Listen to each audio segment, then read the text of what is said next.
on you goggles, bitches. It's time for Pop Goulash. That's fucking great. I'm Ruben. And I guess I'm Tom. We've been drinking for a minute. It's been, it's been a few. 2 beers and some whiskey later, and another podcast. I've noticed that I've poured, I have poured way more whiskey than I expected to. Yeah, I was like watching you pour that. I'm like, all right, we're gonna have fun.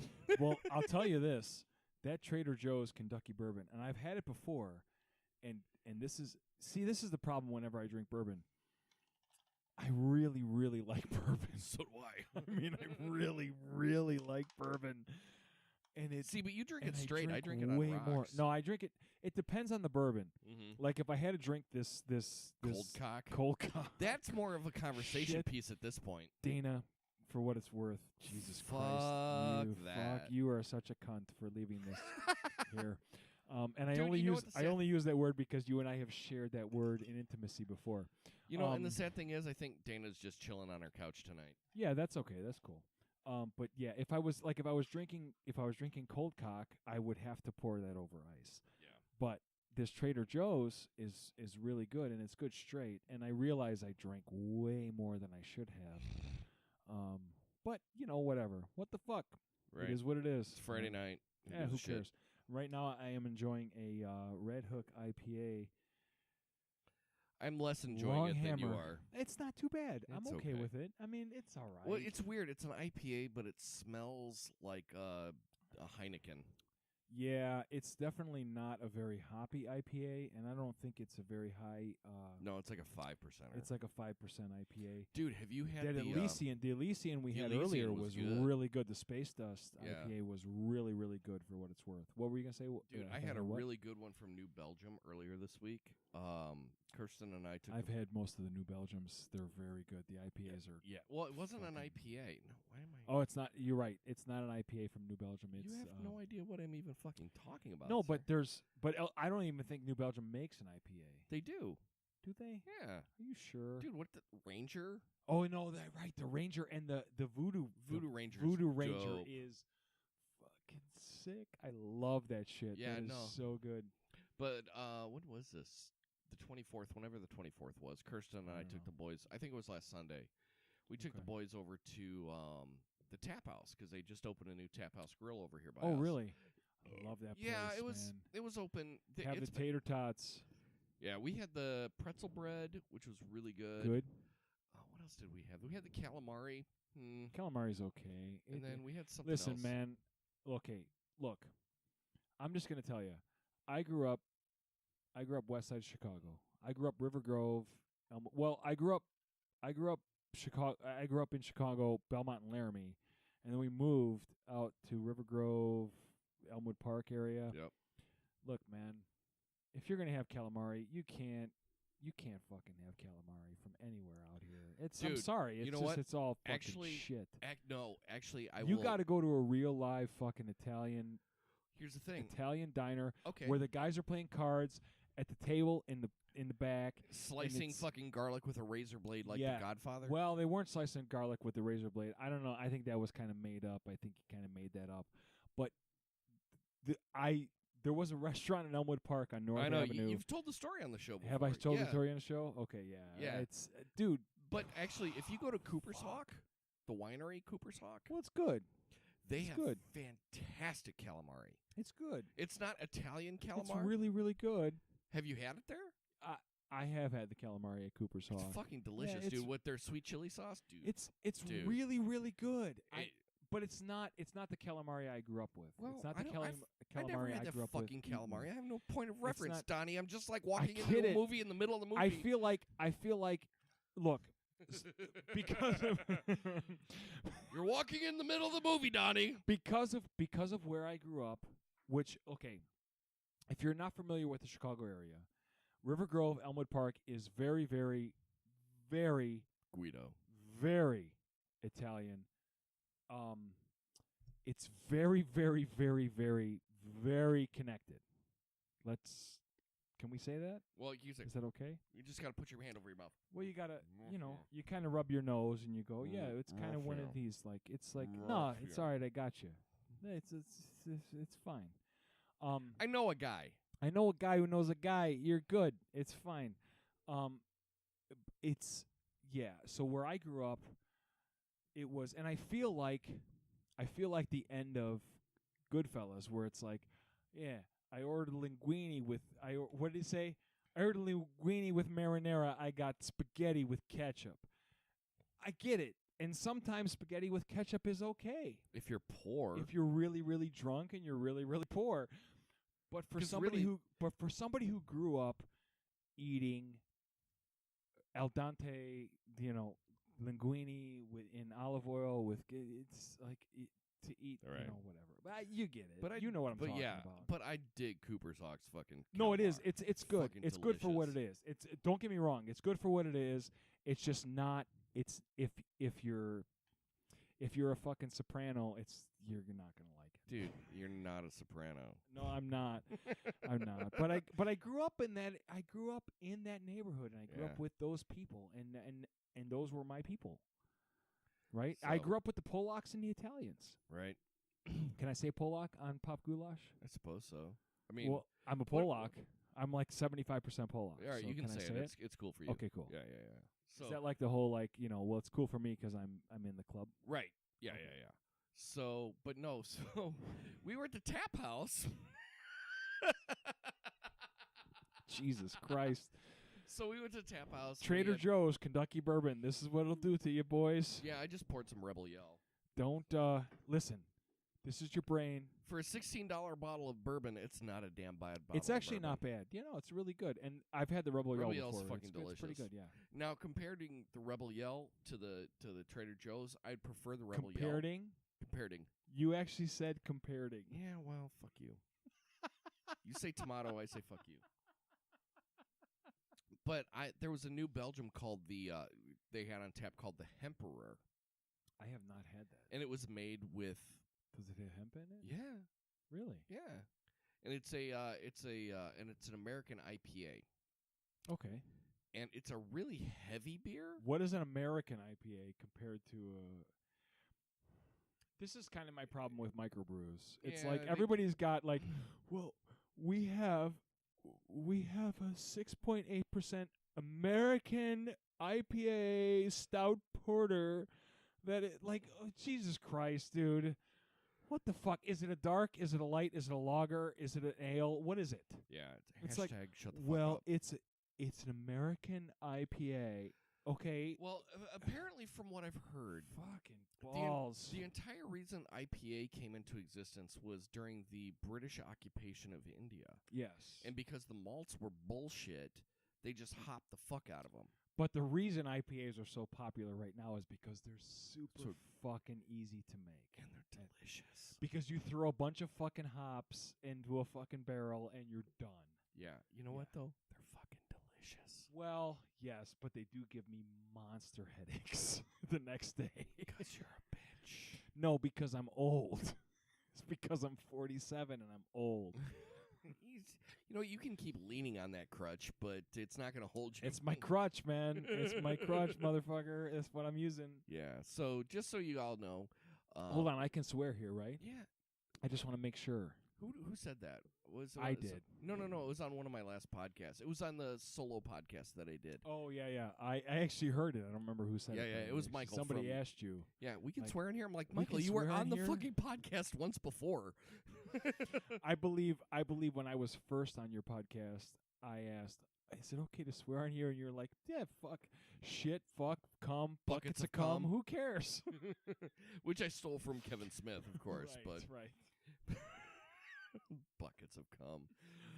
What were you going to say? I have no fucking clue at this point. But So, yeah, you but said I have- something about we're here. It's like you were going to introduce shit. Yeah, so I had this Hemperor IPA, and it was good, man. It was a heavy That wasn't what you were going to introduce. You were No. going to introduce the podcast thing. podcast. What are we doing here? I don't know. You sounded like you were going to say like, "Oh, what are we fucking doing here?" We're just having a pop goulash, man. Oh, okay. Well, whatever then. I'm good. I'm good. No, I'm good. I'm good. Yeah. So, no. Well, what I was going to say was, next week, everybody, we have a new podcast coming out under the Pop Ah. Goulash umbrella. Yes. And it is Pop Goulash's Netflix and Chill, where Tom and I sit down Are and gonna talk. fuck. Well, you know. No, not really. I'm kidding. I'm totally kidding. Hey. It's a joke. It's not even real. It's no. Like porn, it's not real. They're not really having sex in the porn. I remember when I was in like 6th grade, we had that conversation with the principal of the junior high school who came and did sex ed with us. And I'm like, so when people are, I literally asked the guy, so I'm like, so in like those movies that I have to steal out of my mom's bottom Oh God. bottom drawer, are they really having sex in those movies? And Dude, I went to a Catholic school. I went to a Chicago Catholic grade school. I went to Catholic school for like 14 years. I went to Catholic school. Yeah, I know. Fucking me too. I went I went to Catholic school, and I actually had somebody. We had to take sex ed because in 1980, I'm trying to think, 6th grade, 82, 81, whatever the fuck I was in 6th you grade. were 1970? Yeah. Yeah. 6th grade, 81-ish, 82-ish. It became like this whole thing where you had to take sex ed in a grade school in order for the school to be certified by the state. And you're taught by nuns who knew nothing about sex. Oh, dude, we got taught by the science teacher. And no shit. Which knows nothing about science. Knows nothing about fucking anything. And no shit, dude, in the middle of sex ed. So, this, like, they taught us about the whole, the penis enters the vagina, and it was like all of these fucking, and no shit, dude, my this fucking kid, and I remember, oh God, I'll never forget his name. He was a buddy of mine, Tommy Sapesky. Fucking raises his hand. I got a question. What's a boner? We're just like, holy balls! Did you just fucking say that out loud? But yeah, Tom Sapesky, he was fucking. Oh, he got kicked in the nuts. He got kicked in the nuts so fucking hard, dude. Jesus Christ. We used to fucking. So I went to a co-ed. All right, I got to tell this story. Dude, I'm drunk enough for this to already be hilarious, and I haven't even heard the story. Before we talk about the other podcast that we just recorded, right? I got to talk about. That's coming out after the one we're recording currently. After the one we're recording right now, because where we're fuck timelines. Yes. I got to tell this story. So, well, really, we had to record that one to be concise with it before we really got too drunk. Yes, right. Fair enough. All right, tell your story. And please, if you recognize this story, if you are listening to this podcast and you recognize this story, please contact the podcast because I would love to talk to you, man. popgoulash42@gmail.com. Thank you, sir. So Facebook.com/popgoulash. So when Twitter @popgoulash. Instagram @_popgoulash_podcast. Shut the fuck up. So when we were in grade school, we went to Catholic school, St. Ferdinand's grade school, St. Ferdinand's Grammar School. Dude, I dug dug Franz Ferdinand. Right. Okay. This had nothing to do with Franz Ferdinand. Wow. St. Ferdinand. Not the emperor, but the band. St. Ferdinand's Grand School, or Jesus Christ, dude, Tom's wasted at this point. He's gonna sleep on my couch. No, I'm good. St. Ferdinand's Grade School on what was it? Belmont and Austin in Chicago. So we used to 7th and 8th grade. We used to every Friday we'd get off at 12:30. We'd get out of school at 12:30, and we'd all go across the street to this empty field. And by we all, I mean a bunch of the guys and a bunch of the girls in the class would go to this field across the street at St. Patrick's High School, and we'd play Fumble Rumble, right? What the fuck is Fumble Rumble? Fumble Rumble is like football where like everybody tackles the guy with the ball.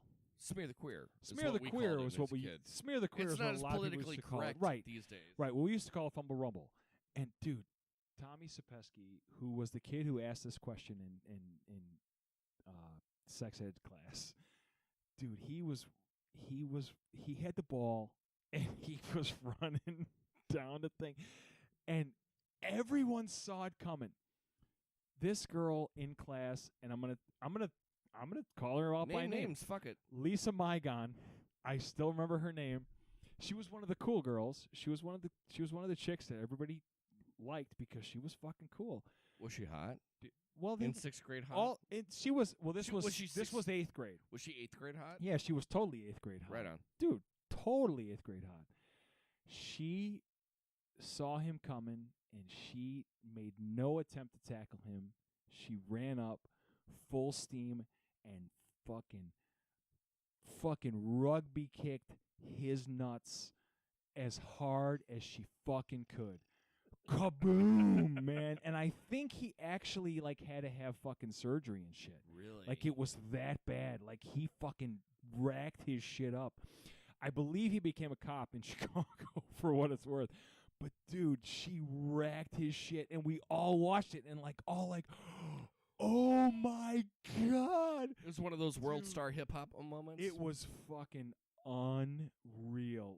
It was one of those 8th grade moments where you watch it, and, one of those adolescent moments where you watch it happen. And, even now, I'm 47 years old. What is that? 35 years past this. Almost 40 years past this. And I still look back at it and I still remember watching the whole thing. You're 47. 47. And this was 8th grade? This would have been 8th grade. So 84. you would have been at least 13. I was 13, so 30, God damn. 33 years. Is that what it is? Yeah, 33, 34. My yeah, math is somewhere a in little iffy right now. there. Well, we've been drinking for So it's at 30. least So an it's hour. 30 plus years, but it's one of those moments where you look back and you still, even now, you look at it and you could see it happening in your head, holy fuck. She fucking dude, it wasn't like she just kicked him. She fucking came back from She came back like behind Lucy. her ass, like Lucy kicking the fucking punch. Kaboom! Just all balls, and she got all balls, man. Pow! Ugh. Boom! Yeah. Holy fuck, Tommy, if you're listening to this, man, brother, I hope your balls are okay, man. PopGoulash42 I at honestly have gmail.com. no idea whatever happened to your balls, but I hope they're all right. Hope you've been able to procreate. You can cut that whole thing out if you I am not cutting shit out. You know better than that. I know. You've been on this podcast enough to know better. I know. Oh man. So dude, I need to add to my All right, so I have a mounting list of shit that I should beat the fuck out of my children for, but I'm not going to because I'm not going to be that dad. Okay. Because being a father of toddlers Right. when you're 40, I have no patience. I hear you. I have no patience for my toddlers of 19 and 21. Dude, you have at this point Brendan is no more you Dude, should have no more They're responsibility for both him. fucking toddlers. So today, all right, so just so people know, I've got an above ground pool in my backyard. It's not like we're fancy or shit. Like, I have a pool, yes, but it came I with swum the in house. it the day after your bachelor party. You did because you were hung the fuck over. Dude, I was From fucking dr- wrecked. from drinking fucking Johnny Walker's rot gut whiskey.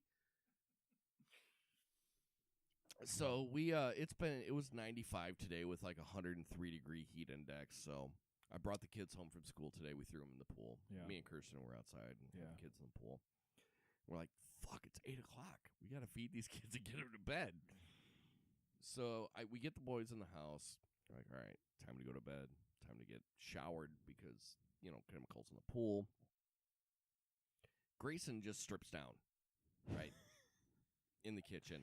God Because bless him. why not? Fuck What it. We're the home. fuck? I don't give a Dude, shit. Who cares? Whatever. Sometimes I do that, and I'm like I said, I'm 47. Right. Fuck it. So he strips down, and then I'm getting Bobby undressed and whatnot, and then all of a sudden I look over my shoulder, and Grayson's in the hallway. Okay, so you know the hallway in my house. You walk in the front door. There's a hallway. Yeah. First left is to the French room. Second left is the bathroom. Yeah. Right? Well, he is right before you get to the kitchen, and all of a sudden I hear, and then I see the stream. Oh, Jesus. And he's just pissing in my hallway. Just having the time of his life. And I'm not just talking like he's got a little trickle. This kid has a full-on like my dog hasn't been let out in like 17 hours, and he finally lets loose. There was a lake of piss in my hallway from my 3-year-old. And I'm like, dude, you were in the pool. You could have pissed in the pool. There was chemicals in there, would have taken care of that shit. No. You waited. You could have pissed in the backyard like Rex Grossman's kids. I don't give a fuck. You could have pissed Did outside. Rex Grossman's kids piss in the backyard? That's how he potty trained his son, was let him piss out in the Let him backyard. piss in the backyard? Yeah. Oh, that works. It's the only good thing Rex Grossman has ever done. Dude. Oh, my God. So hold on. So he pisses in the hallway and then has a meltdown because we want to give him a shower. What the fuck is... Well, you pissed yourself, kid. It's time to get a shower. He didn't even piss himself. Well... It's not like he was in shorts. But he kind of pissed himself. He was just standing in the hallway. Okay. No pants on.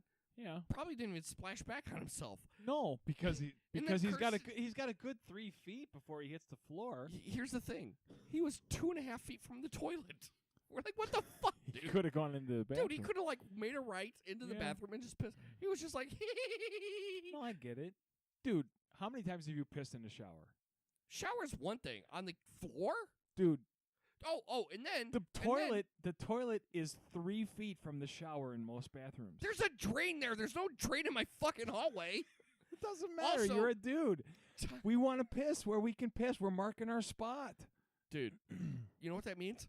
Ricky is going to mark that spot. What it means is we're dogs. We want to piss and mark our spot. So then I get the kids in the shower. Grayson gets out before I even have a chance to wash him. Grayson, dude, I totally get it. If you're listening, I totally fucking right. get it. When you're 20 and listening to this when podcast. you're 20 and listening to this going, my dad did what? My dad's an asshole. Dude, I totally get it. I would have pissed on the floor, too. I'm giving Bobby a bath. We get him all washed up, and we're done. He's sitting on the bathroom. He's sitting on the floor of the fucking shower, and I'm getting dried off before I get him out. I'm doing my Darth Vader into this mic. I can hear it. It's all good.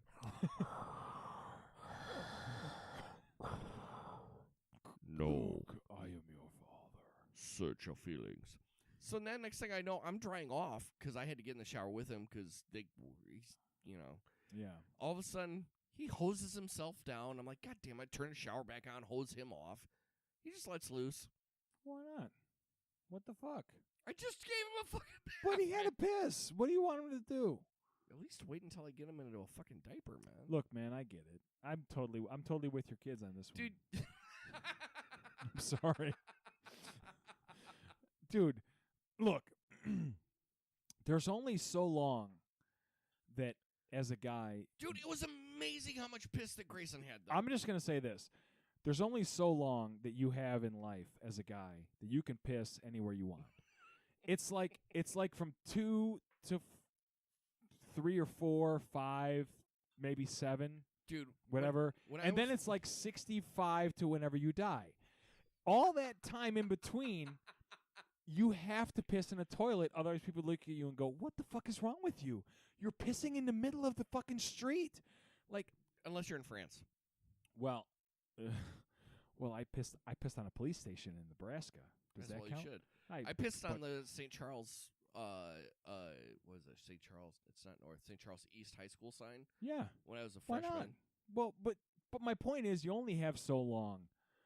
Okay, so you have that very young adolescent time. Let's call it 2 to 7. Let's be generous and say 2 to 7, and then you have college, where you can piss anywhere you want. Right, because it's 18 college. Because it's college, and you're probably drunk all the time, on substances, or on whatever, and you're 18 to 22, and then it's 65 plus.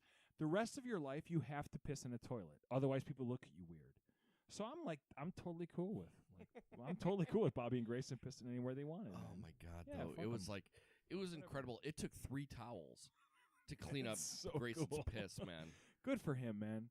God bless him. It's like he was holding it for God fucking bless him, months. Man. I'm with Grayson on this one. Oh God, dude. It's fucked up. Did you hear about that dude with the impacted shit? No, what? Yeah. It circulated around for a minute. This guy had like a liter of impacted feces. Well, okay. To the point where he had paralysis in one of his legs. Holy, what? Yeah, the fuck? dude. Yeah.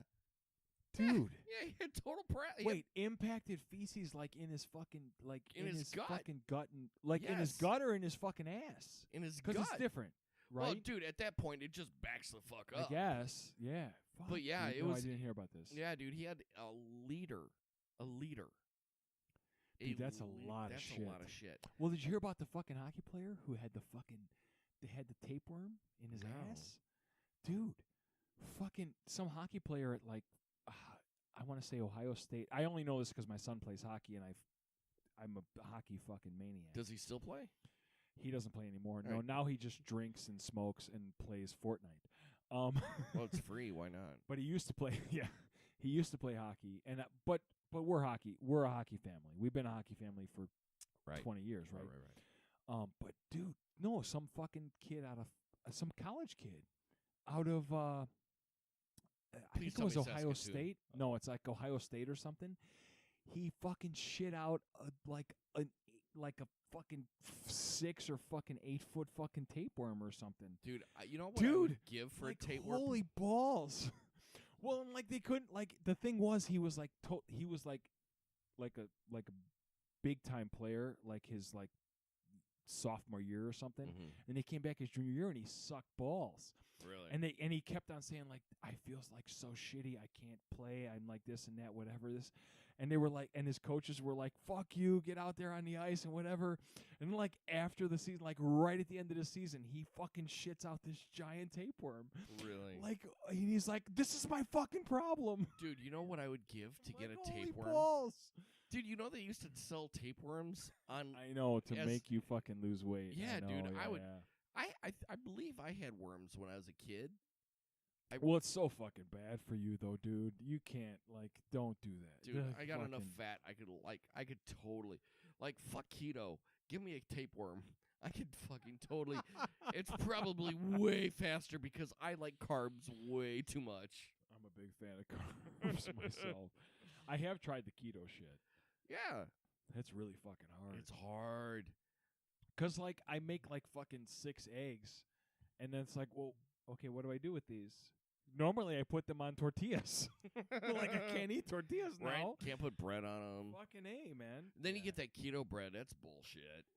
Well, the keto bread fucking sucks ass. Yeah, it's made out of like, I don't know, foreskins. I don't know what it's made out of. It's disgusting. But it does work. I mean, the keto shit. Dude, the keto shit works, but you can't stay on it forever. You have to, because you'll fucking die. Oh yeah. One of my moms actually did the keto thing and lost like 65 pounds. No, it's actually, I mean, the whole keto thing and even the caveman thing, right, where you're just eating fucking protein and like fucking paleo? Meat. No, fuck you. No, well, the paleo shit. I mean, that shit all works. Yeah, it works, but and like it's actually not. It's not bad for you. Here's the thing. Really Here's not. The thing. Here's the thing. All the people that lived in the Paleolithic era, they're all fucking dead. They're all dead. I only eat paleo. I only eat ancient grains. Yeah. Where are they? Yeah. If they were grown yesterday and put in that bread, they ain't ancient, bitch. Yeah, I don't. Yeah, I'm not a big fan of the paleo thing. I can do like the keto thing and the caveman thing. I'm cool with the paleo thing. Even that, like, I'm kind of cool with that. But like, I mean, it's not. You have to do everything in moderation, man. Yeah. You have to do everything in moderation. Unfortunately, like, I have no problem. You know, I'm a gym rat. I'm a fucking crazy. Like, I have no problem with eating a fucking donut or eating fucking like 2 nights ago I ate half a box of fucking Little Debbie's. Yeah, but you burn it off like the next day in the gym. Well, I do. Yeah. You burn it off the next day in the gym. Yeah, I mean that's the problem. I right? eat a half a box of Little Debbie's and I'm taking the kids to school. Little the next Debbie's day. is the fucking shit, man. And that may be the redneck in me, but Little Debbie's for is me, fucking, like Star Crunches, I can't buy a box of Star Crunches. Oh, dude, they're evil. I'll eat the fuck. Those are the Crunch. caramel like crunchy chocolate things. Yeah, fuck dude. that. Little Debbie's a whore. Fuck her. Little Debbie's a bitch. Yeah, dude. I can't. Yeah. I can't because like no, I hear you. I don't even buy that shit for the house because I know that if I buy it for that, it's bad enough we bring in ice cream for the kids because I love me some ice cream. Ice cream for me is as long as it's not chocolate, anything but chocolate. Dude, I had a chocolate shake from Oberweis today. I can't do chocolate, man. I'm not into it.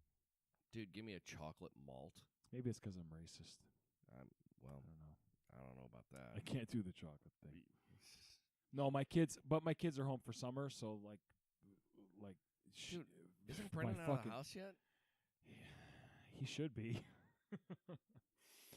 We're having things happening there. He's trying to find himself, and that's cool. I mean, he's trying to deal with what I really want to do.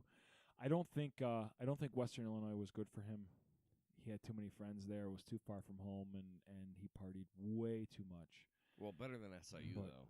It's better than SIU, sure, but yeah, he'll. But then again, he's gonna so go is a cranial lobotomy. Yeah, he's gonna go to a school back closer to home. But but they're both home, so we buy all these fucking Little Debbie fucking snack cake shit. Wait, we or does Gayla buy 'em? Gayla buys them. Well, and a lot of it is because Allison is type 1. Right. She's type 1 diabetic, so it's like, well, we have to have sugar in the house because if she spikes, if she drops to like 50, it's like you got to give her fucking sugar, and like the sugar is, oh, well, here, have these fucking Little Debbies or have this fucking this shit, and it's like, and then I go to the pantry and I'm like thinking like, oh, dude, I'm just hungry. I want a granola bar or something. And I look, I'm like, oh, Little Debbie's fudge cakes. Fuck yeah, I'm gonna eat half the fucking box. Fuck. Oh. Little Debbie, you whore. Yeah, dude, like we barely buy that shit, man. Dude, we'll buy granola bars and shit for lunches, but like most of the time the kids get those. Yeah. Especially if they're chocolate. Grayson and Bobby both are like fucking like chocolate. Oh, well, dude, chocolate is like fucking. Dude, I don't like chocolate ice cream though at all. Really? Not even fucking. Nah, it's like maybe if you had a dark chocolate ice cream. That might work because I do like dark chocolate. Yeah. Well, because I fool myself into thinking it's healthy. Yeah, because it's dark chocolate. Because it's dark chocolate, it's less sugar. Yeah. Oh shit. Might be more high. Lower fructose insulin corn syrup. spike, of course. Yeah. Fuck. Yeah. But yeah, I mean, I've even considered doing the Kevin Smith diet, where he did nothing but fucking potatoes for 2 weeks. Well, that was weird, man. Because I heard him on Joe Rogan, and he was like, he did potatoes, and then he was like, okay, potatoes and eggs, and I'm like, dude. Well, no. Or whatever the fuck it was. Corn. He like corn. Because basically, like the whole diet was. Dude, corn is not even like a thing. Yeah. Corn is not even food. Well, here's the thing. Like, so I guess the whole impetus of the thing is he had a heart attack. He's talked about it. Kevin, I know you don't listen to my podcast. I know that. Stop talking about your fucking heart attack. It's like when you got kicked off the airplane. We know the story. I know. Move on, son. I love you, dude, but move on. Time to talk about something else. Seriously, can you make a new movie? Like it's kind of like fucking. Dude, make Red State Part 2. Right, dude. Shit. I would watch that shit. Well, Jay and Silent Bob reboot is coming soon. Okay, I'll watch that shit too. Right. So, but apparently, like because Penn Jillette did the same diet. So it's potatoes for 2 weeks, and then they slowly introduce more food into your diet. Yeah. And like. I don't know if I could do potatoes for 2 weeks because it's just straight ass potatoes. Potatoes are tough, man. But like, how many different types of potatoes are there? But then again, there's not enough. There's not enough to eat nothing but those for 2 weeks. But then again, at some point, you're like, "Fuck this potato! I'll just be hungry." I'm just dude. That's I don't know, man. I couldn't do that. I like when I was a bodybuilder. No fucking alcohol, just water and potatoes. So when I was bodybuilding, I ate 75 chicken breasts in one sitting. But okay, that said, I might have done that, but no, I didn't eat 75. But like you go into those shows, and yes, I did the whole thing where I was in the fucking bikini. Explain to me one thing, because I have a buddy of mine that owns a fitness center. Yeah. And like Brooksby Fitness, I think it is. Okay. Dude, I went to high school with, and he's got like mad upper body. Mm-hmm. His forearms, look like fucking twigs. What the fuck is that all about? So forearm is all grip strength. That's all. That all is grip strength, and that all comes from so what a lot of bodybuilders have a problem with is they use, I don't know how much of the pop goulash audience is going to be into this. Who knows? Fuck it, I don't care. They use a lot of bodybuilders use what are called wrist straps or wrist wraps, where Right. it's this thing that goes around your wrist and then it has a strap that comes down your hand, and you wrap that onto the bar while you're holding the bar, and it helps you hold onto the bar. So a lot of bodybuilders use those for, and I'm not saying your buddy does this, I'm just saying this is the deal. A lot of bodybuilders use those for like pull-ups and anything that needs a lot of grip strength. Pull-ups, deadlifts, anything that needs you to hold onto the bar while you're picking it up or while you're pulling yourself Gives up. you assistance, so you're not really Right. using. So you're your not really forearms. using grip strength to pull it up. You're kind of using grip strength with assistance to pull it up. So they use those wrists. They use straps to do that. And if you watch any of the videos of like There you go. You sound I found better fantastic now. I know it wasn't on my mouth. Get right if in you it sound like you're sucking like a if you cock, watch son. any of the videos of Brian Shaw is a he's one of these world's strongest man competitors who I think he holds the all-time deadlift record or whatever. But if you watch videos of him, he's using wrist straps to do the deadlift, and you can see it's kind of like it helps him pull it up. It helps him hold onto the bar without grip strength. So a lot of Sure. bodybuilders use this, and it keeps them from building grip strength and building forearm strength, which helps build forearm right. size, and that's My other question. yeah. Why do they all look like beef jerky? Why? They don't live like that. They don't live like that. So like when I was doing it, Like seriously, why do they tan so much? Why is it spring? yeah, tan? they don't live like that though. That's the thing. They don't. Bodybuilders don't do that, and I'm not a bodybuilder anymore. And I left bodybuilding years ago to actually go into powerlifting, and then I hurt my shoulder. And I kissed bodybuilding goodbye.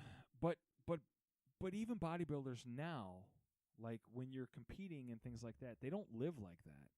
They only do that for competition. Prior to the competition. Right, they only do that for the show itself when they're But going to they go on look stage. Fucking awful, and it's Well, weird because they like, do, except for when you're on stage under super hot, super bright lights, and that's where the super bright lights and the tan, the super tan, were like a totally like milk toast white guys like you or I, and we super tan ourselves They to look the point fucking where we look Jamaican. like Jamaican.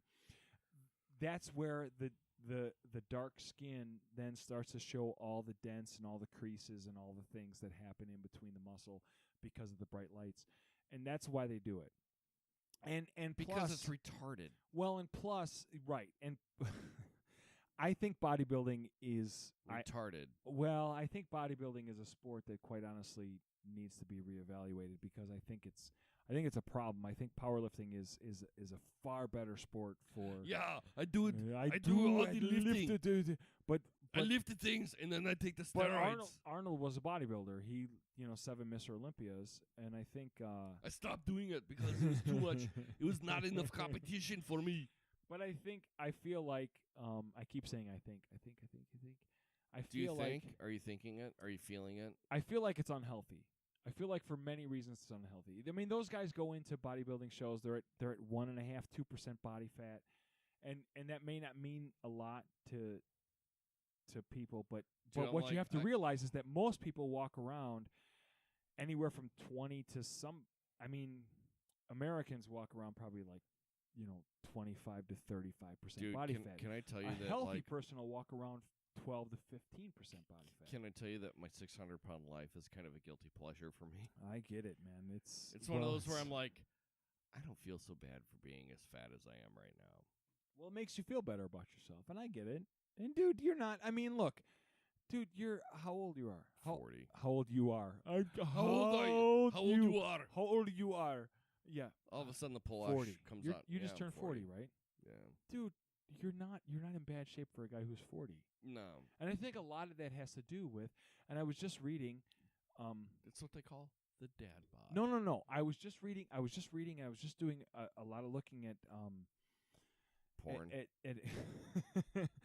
at a couple articles that talk about this. Is That was totally me. not a pop goulash topic. Like I don't I even don't know why give a we're talking fuck. about this. I brought it up. That's why. I was just looking at a couple studies that talked about this and a couple things that dealt with this, and they were saying that like a person who has an active lifestyle, a person who has an active job is going to be in better shape, is going to have a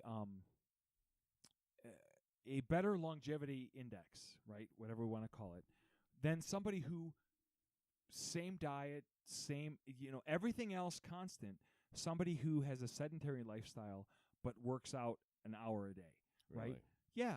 So somebody who like yourself, I know you're in and out of houses all day. I know what you do for a living. Right. You're I drive. you're walking, you're in and out of, you're Chasing walking up the kids. stairs, down the stairs, you're walking, right? You have a more active lifestyle than somebody like me. I'm a software developer. Sure. I go to work, I sit at a desk all day. I have to remind myself to move. Somebody like you and I, like if we had the same diet, everything else constant, you're going to have a better longevity index. You're going to have a better outlook Dude, on don't the rest of your justify life. my way of living. No, but it's true. And I firmly believe it's true because I think that idea of being mobile, that idea of being active, is so much more important than somebody who I sit at a desk for 8 hours a day and then I go to the gym and I work out for an hour and then I shower and I go home and I watch TV. That person is not going to that's not a lifestyle that you want to maintain. Right. It's just not. Yeah, It's just because not. I've got a 5 cam running in about 3 weeks, and I am so not prepared for it. Dude, where is it? I'll run it with you. It's here in Hanover Park. Dude, send me the date. I'll come and run it with Right you. on. We'll Yeah, run it together. Yeah, I'm fine. Kirsten's running it. I'll probably be pushing I'm the. totally in. I don't even have to. I won't sign up, but I'll totally come and I'll run it with you. And yeah, I'd Right love on. to. Yeah, I'll send you the link. Yeah, but I don't. This is totally not a pop goulash topic. But Fuck it. like this Look, this is one of the things that I'm totally like. I tell my wife all the time, like, I'm gonna live to 110. I look That's at it my this goal. way. 110. I look at it this way. You're talking about living to 110. I'm talking about pop goulash topics. Anything that I bring up on pop goulash is a pop goulash topic. And Well, there you go. that being said, I'm going to put this on pause because I got to piss. Okay. Where are we? Piss break. We just got done. You pause for piss break? Pause for All piss right. break. I could talk about fucking fitness and health shit fucking forever because it totally chubs me up. But yeah, I mean, I enjoy we don't it. have to talk about that. Like, we could talk about pop fucking culture shit because that's what your podcast is, right? Yeah, well, my podcast is whatever it wants to be.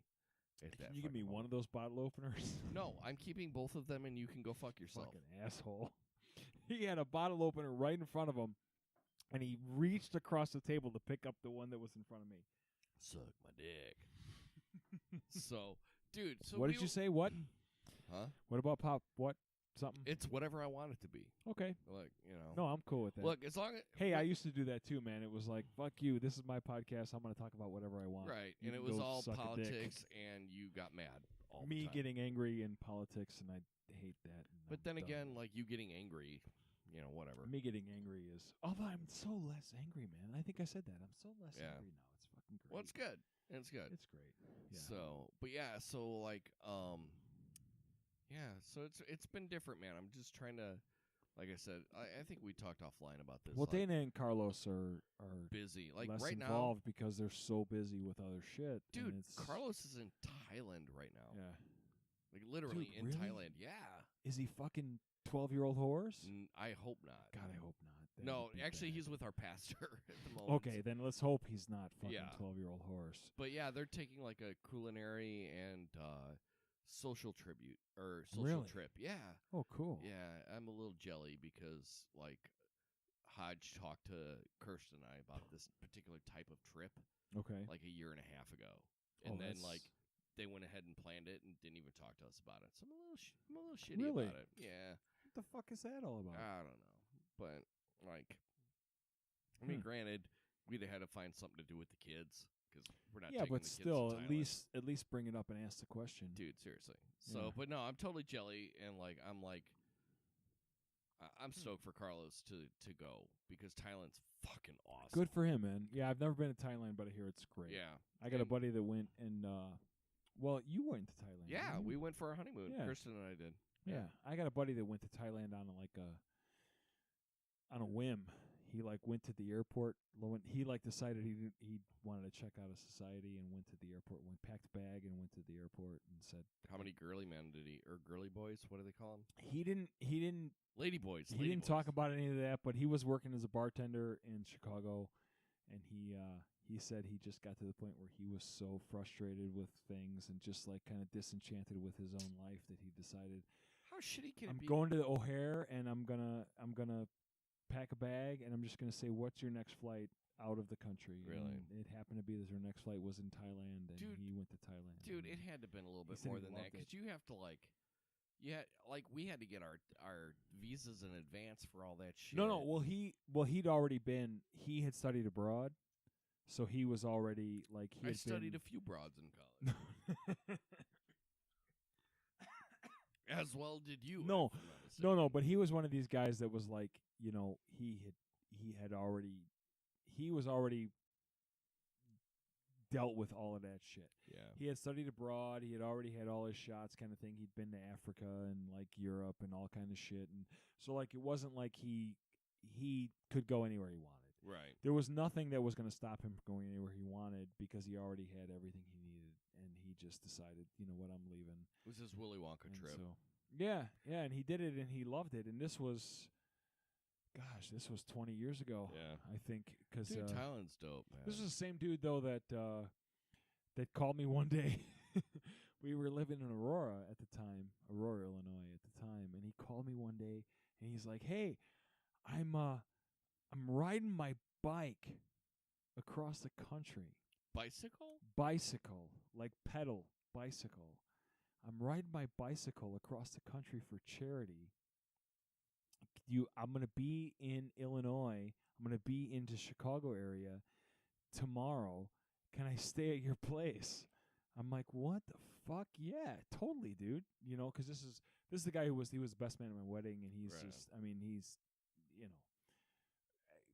I'd kill for him if he Mhm. if he was here right now and he said, "Hey, I need you to kill Ruben." Sorry, dude, you're out. Dude, you were in my wedding as well. Yeah, I know. Yeah, that's a good point. But he was in my wedding. Yeah. That makes it different. Yeah, but I might didn't not kill know you. I might not kill you. You're a horrible person. I am. But no, but you my point is you have those dudes that are like, I would do whatever you want. Yeah, they show up out of whatever nowhere you and ask. you're like, dude, what's up? Whatever you ask, I would do. This is that dude, and it's like, but I probably wouldn't kill you. But I don't think he'd ask. He doesn't even know you. You never know, man. People do weird shit. But yeah, he's down in Arizona now. He's down in Phoenix. But yeah, he was. I mean, just weird shit, man. Like, I would get like weird fucking calls from him. Like, he was in France at one point. He's like, "Oh yeah, I'm in France. I'm in Paris and I'm studying shit." And I'm like, "What the fuck are you doing in fucking Paris? I didn't last I talked to you were in fucking Park Ridge." Yeah, he's What like, are you yeah, doing well, in I'm fucking banging Paris? Parisians now, Like, so. it was just, yeah, but he's in he's got 2 kids. He's in Phoenix now, and he's loving it, man. Nice. Yeah, it's You're good like, for he's him. in Prague now, whatever. Whatever, man. But yeah, but he was he rode his bike across the country for charity. Really? He did it for, and I don't remember what charity it was, but he and a friend of his, they did a thing where they symbolically they took their bikes, their bicycles, and they put them in the Pacific Ocean. Right? They actually put the tires in the Pacific Ocean, and then they pedaled they rode all the way to Boston. And then put their pedals put in their the... bikes, put their tires in the Atlantic.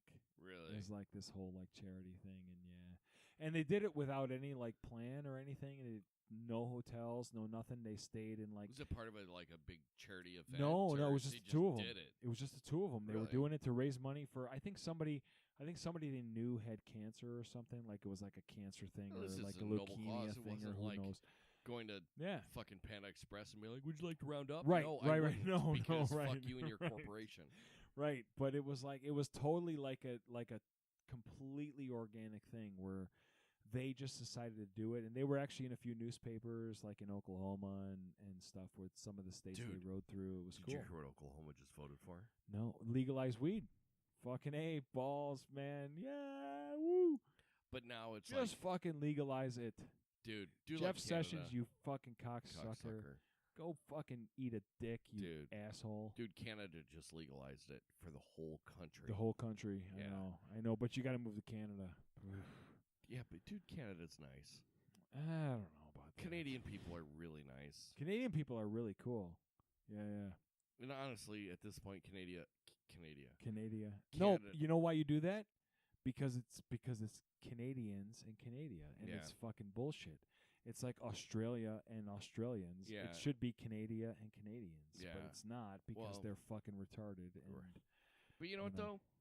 Canada's way freer than we are. I don't know about that, man. Kinda. I would have. They would have come here. They might have sent people. I just used the word retarded. They might have fucking sent people here to fucking take me to some Canadian prison. I heard about the comedians that got arrested for hate speech or whatever, but still, like, look.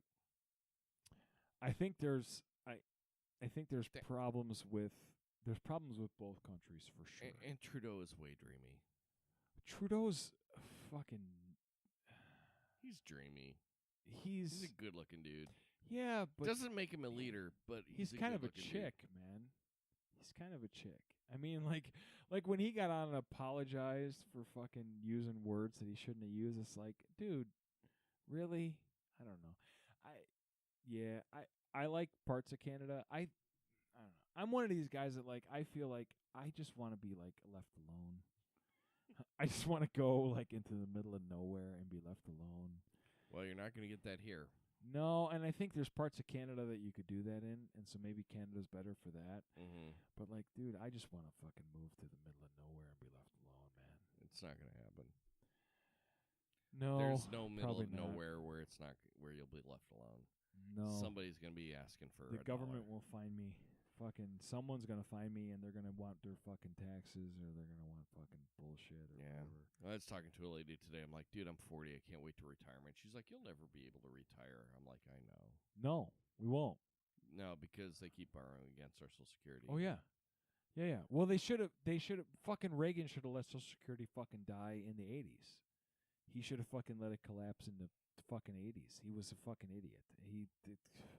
And I know we have a really good friend who's a fucking completely Reagan, he worships at the altar of Ronald Reagan.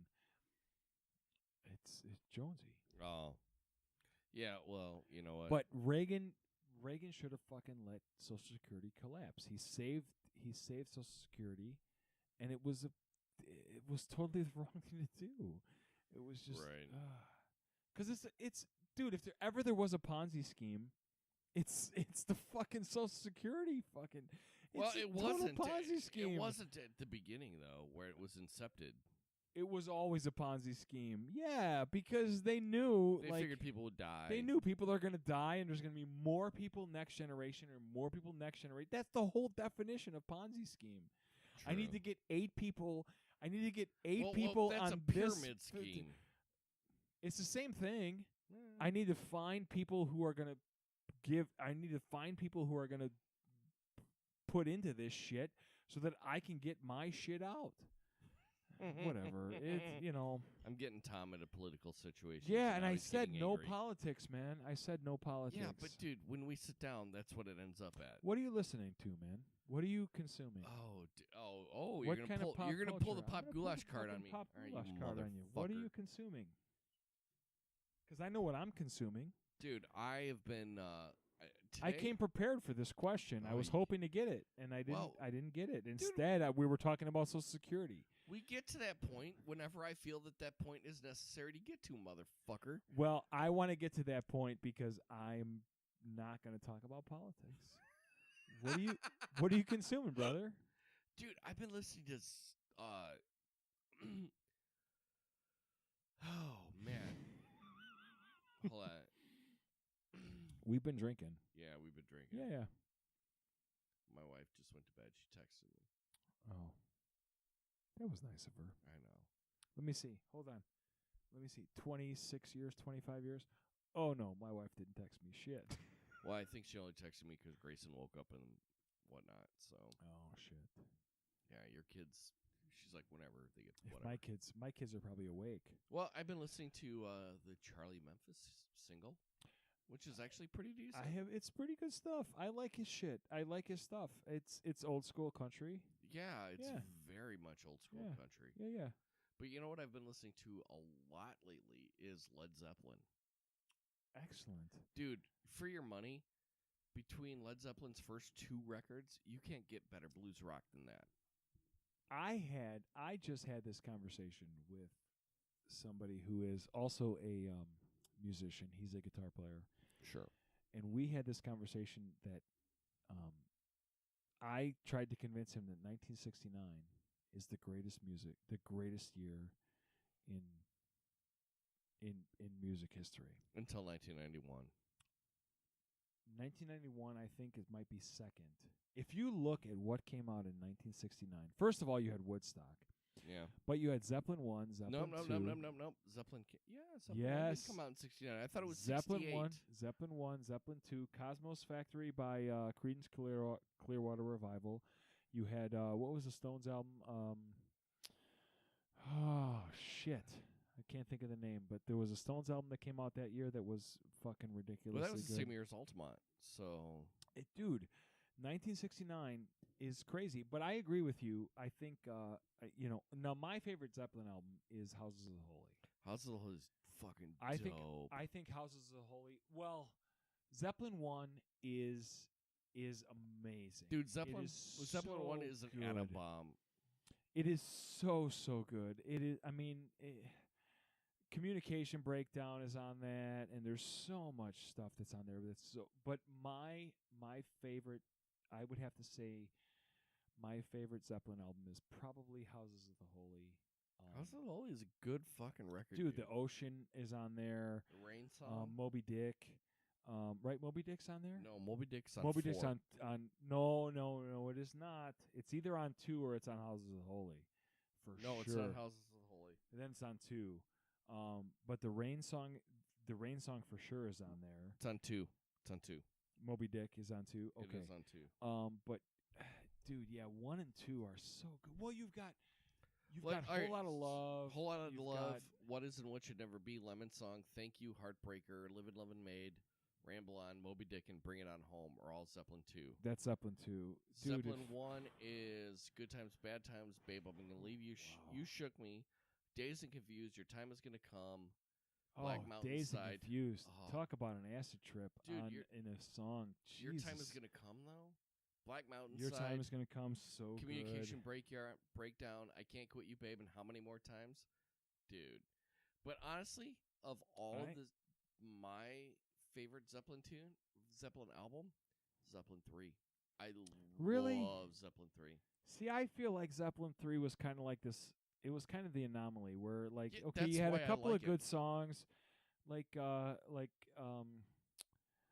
what's the big one, right? Immigration Song Immigrant is Song. the big one. Wait. Song. We can't say immigrant. Can't say Oh, immigrant. whatever. Fuck off. You're playing something over there. No, that's you. Am I? No, it's me. No, it's not. I'm not playing anything. No, I'm playing That's the Way. Unintentionally. I feel like, okay, we can agree on me, this, right? For me, Zeppelin 3, I love Zeppelin 3 because it was a departure. But we can let's agree on this. Sure. Right? Whatever your favorite Zeppelin song, whatever your favorite Zeppelin, holy shit. Whatever your favorite Zeppelin album is, Zeppelin 4 gets way too much credit. Zeppelin 4 is a good It's a record. good album, and you've got Stairway to Heaven, which is, it's kind of their magnum opus and whatever. Rock and Roll's on there. Okay, that's a great song. Black Dog. Whatever. Black Dog is very good. But I feel like whatever you think of Zeppelin 4, Zeppelin 2, Physical Graffiti,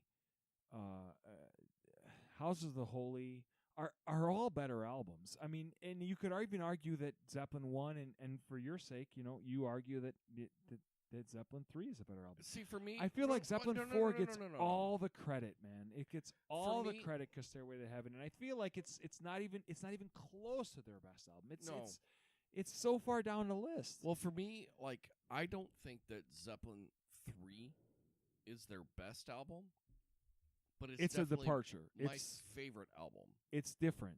It's different it's it's mostly acoustic. Well, they didn't steal anything. They didn't steal anything. They didn't get caught. They didn't have to pay royalties. If you're unfamiliar with that, dude, you have to go look Since up I've YouTube. Been Loving You, yeah. They had Since I've Been Loving You on that album. Out on the Tiles. Yeah. Tangerine. Okay, dude, that's Tangerine. a good song. Yeah. Fucking Friends. Well,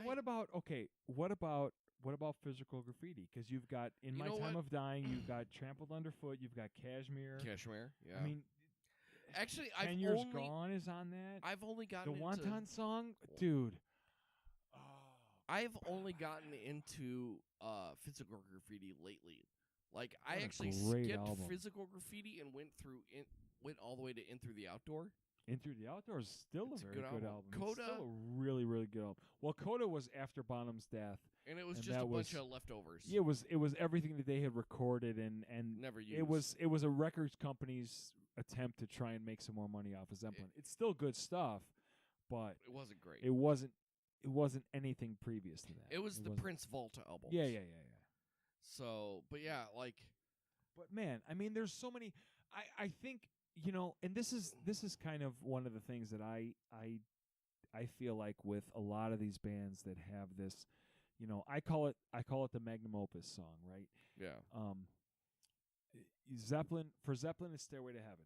For Queen, it's Bohemian Rhapsody. Mm-hmm. For a band like Dude, the have you Eagles, seen the trailer for the new Bohemian Rhapsody movie? I haven't. Dude, I'm gonna watch it. I hear it's pretty good. Fucking I hear it's really good. Amazing. For a band like the Eagles, it's Hotel California, right? These are the songs that these bands are known for. My problem with those songs, and I put all of those songs into the same group. It's their pop out. It's their pop song. Well, it's not even so much it's their pop song. It's that, man, these bands had so much more stuff that was so much better than that. Right, and that's what you hear on like the classic Eagles. rock radio. The Eagles had, like, when I tell people I like the Eagles, they look at me like I'm crazy. Like, oh, you really like Hotel California? I hate the fucking Eagles, man. It's like, dude, no, but the Eagles had so much stuff before that that was so good. Same thing with Queen.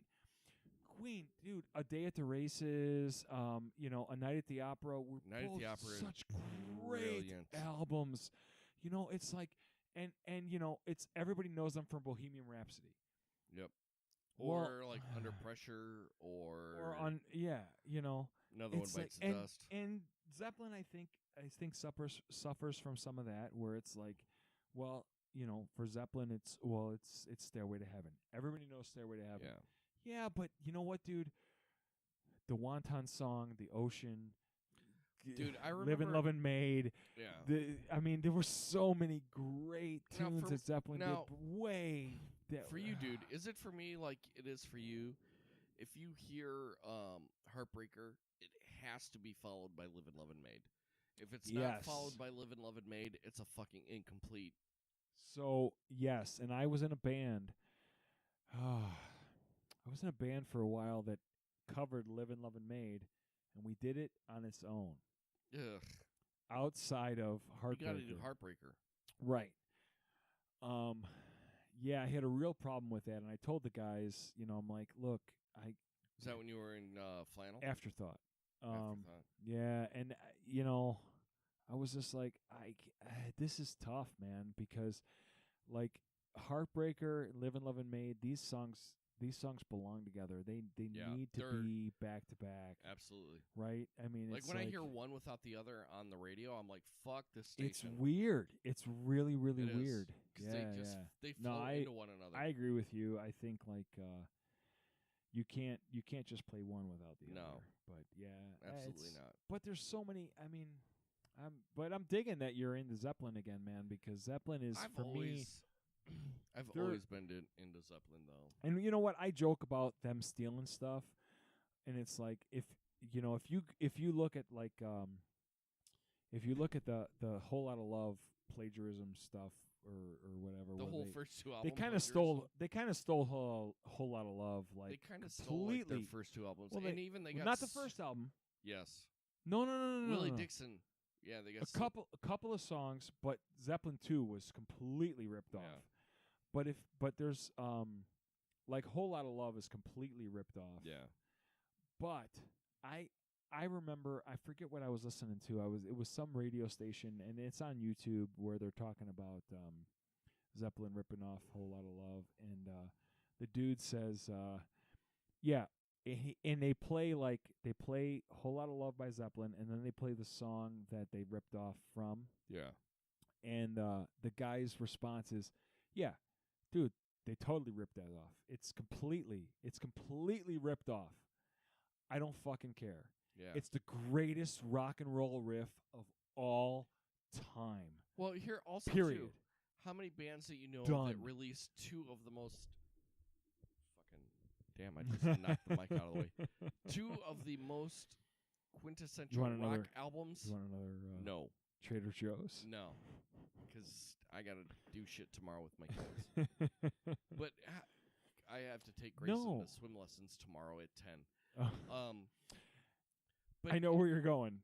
Two quintessential rock albums in a year. Nobody. No one. Name another band that has released two albums like Zeppelin 1 and Zeppelin 2 in the same calendar year. Yeah. Forget it. You can't. They don't exist. It's impossible. I mean, you could argue that 91 was a better year than 69 because 91 had, and we've talked about this before. Yeah. Right? Gish, Nevermind. Nevermind. There's so many great Bad Motorfinger. There's so many great albums that came out that year. Dirt. But forget it. None of those bands released two albums that were in the same category as Zeppelin 1 and Zeppelin 2. Yeah. Those might be not only two of the greatest rock albums of all time released in the same year, but they might be two of the greatest rock albums of all time. Yeah. Period. Hands down. I completely and totally agree with you. I'm a huge Zeppelin fan. They're probably my favorite band of all time. Yeah, I dig some Zeppelin, dude. Yeah. And that's dude, cool, man. You need to tell the homeboy that's singing for you that when you guys do We're working on it, man. We're working on it. Because you did Whole Lot of Love the last time I saw you. We did do Whole Lot of Love. And when he says, way down inside, woman, you need it. He has to say, me. Because that's the lyric. Yeah. You need me. Is it me? Me. He says you need me. Is that what it is? Yeah. Okay. So yeah, we're working on it, man. I mean, the truth is we're Ruben's talking about the new band that I'm in, and we're well, I just saw you as a duo. Well, you saw us as an acoustic duo, and we're trying to get some things going. We're ideally we're a 4-piece rock band that's doing some more classic rock. Our goal is to do more shit by your favorite band that you really really like, but it's not that song. Right. Like we cover Locomotive Breath, we do that kind of shit, Instead of Aqualung, we're covering Locomotive Breath, that kind of stuff. Because you don't have a flute player. No. Well, Locomotive Breath has the huge flute solo. Doesn't. I'm not a Jethro Tull fan, so I'm a huge Jethro Tull fan. I love that shit, man. Whatever. I love that stuff. Yeah. But Locomotive Breath is. If I want to listen to Shire music, I'll fucking. But yeah, so I've been listening to that. That's good stuff, man. Dude, I was listening to The Wall today. Oh yeah. Oh Dude. yeah. Dude, there's not a dud on that record. On The Wall? On The Wall. I haven't listened to The Wall in a long time. Like, you have to listen to The Wall from start to finish, which I did today. Well, it's if you meant to be listened to. This this is what generations after us don't understand. Right. There are albums that are meant to be listened to as albums. Right. Right. Well, I listened to the single. No. The Wall is meant to be listened to start to finish, with the lights off, with a lava light on, Or a candle. Right. It's fucking Dude, it's awesome. brilliant. It's a brilliant fucking great. record. And like I listened to it today while I was driving, and it's a fucking brilliant record. Oh yeah. There's not a dud on the record. There really isn't. Even like it's some of my Nobody favorite Home, Pink Floyd stuff for sure. Even yeah. Vera and Bring the Boys Back Home, Yeah. which are like the weakest songs on the album. They're not dud. No. In the whole scheme of the album. Right. I listened to Animals. Young Dude. Lost is my favorite song on that album. Which one? By the way, Young Lost. Young Lost is a Yeah, dope I tune, love dude. that tune, man. I'm just such a fan. I just totally dig that. Mm-hmm. We tried to cover that, and it worked out a tough. little, You but need it's a keyboard player. Well, we did it with a bunch of guitars, and it's we tried. It was cool. It was fucking badass, man. But Animals, dude. Yeah, it's Animals a good. is a It's dope good fucking shit. record. I'm a big fan of Pink Floyd. I'm a big fan of prog rock. I like Pink Floyd. I like Rush. I like. But the like weird thing Jethro is, like, Tull and The shit Wall. like that. Yeah. I wouldn't call the Wall prog Oh, rock. totally, man. That's No, dude. no, come on. dude. That is a rock opera. No. That is prog rock 100%. It might be their rock opera. It might be their Tommy, but Pink Floyd was completely 100% well, prog rock. Well, dude, The Wall. I would say Dark Side of the Moon, totally prog rock. Even Totally. before that, and then there were three. And then were three was Was Genesis. Genesis. Yeah. Wish You Were Here, dude. Pink Floyd was totally. But by the prog time rock. they got to Animals, I wouldn't call them prog rock. I would just call them a rock and roll band at that point. Because they weren't going way crazy. Their songs may have been long, but they weren't going nuts with it. Okay. I'm okay. Really though, I mean, if you take like, Shine. I have to look. If you look at Shine On You Crazy Diamond Part 1 through 37, and then Shine Bright 37 like a through diamond, 143. Shine Bright Like a Diamond, isn't that fucking? I said what's her name? Shine On You Crazy Diamond. Oh, you stupid fuck. yeah. No, yeah, that. Oh. Kidding. I'm just giving you shit. I know. But then you look at Animals and The Wall, which followed. Like, you couldn't get farther from prog rock at that point. I mean, it wasn't as crazy. I don't know, man. The Wall. I mean, I find it hard. I find it hard to call any. I look at The Wall more as a musical than I do it as Yeah, a rock record. but I which find I wouldn't it- call it prog rock. But I find it hard to take any of that prog rock type musical type stuff, whether it be The Wall or Tommy or shit. I'm trying to think of what the other one was, but Quadrophenia? Quadrophenia was a good one. I'm trying. I have a hard time looking at any of that stuff and not calling it prog rock. It's like, prog rock is this. It's that genre where it's like, yes, songs go on forever instrumentally, and there's this